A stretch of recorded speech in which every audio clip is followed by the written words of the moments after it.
Alger, Marrakech, Cotonou ou encore Bangui, en cette fin d'année, les marchés de Noël animent les rues de capitales africaines. Et depuis quelques années, les marchés de Noël afro tentent de se faire une place en France. On y retrouve des bijoux, des boissons, de la nourriture, des vêtements, mais pourquoi ces marchés séduisent-ils de plus en plus ?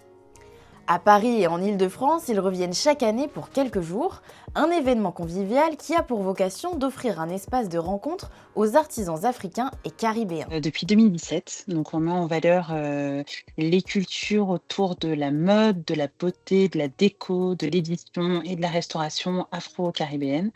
L'idée, c'est de, permettre à des artisans qui n'ont pas forcément la possibilité d'avoir des boutiques dans Paris, de donner un rendez-vous à leurs clients dans le centre de Paris. Ces événements se distinguent par la diversité des artisans, les cultures variées, mais aussi par l'expérience proposée, comme au marché de Noël afro-caribéen qui se déroule chaque année à Paris.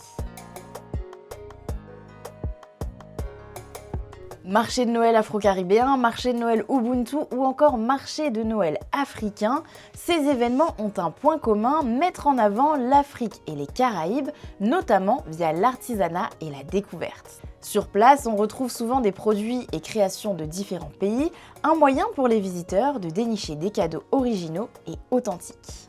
Donc, on a quand même une demande à ce niveau-là d'avoir un cadeau qui va soit, être original, ce qui va peut-être représenter un voyage qu'on a fait ou, un voyage qu'on voudrait faire ou, représenter, nos cultures et donc faire en sorte, d'apporter du sens aux fêtes. Cette année, le marché de Noël afro-caribéen a été un franc succès avec 4000 visiteurs et 95 exposants. D'ailleurs, chaque nouvelle édition attire toujours plus de nouveaux artisans.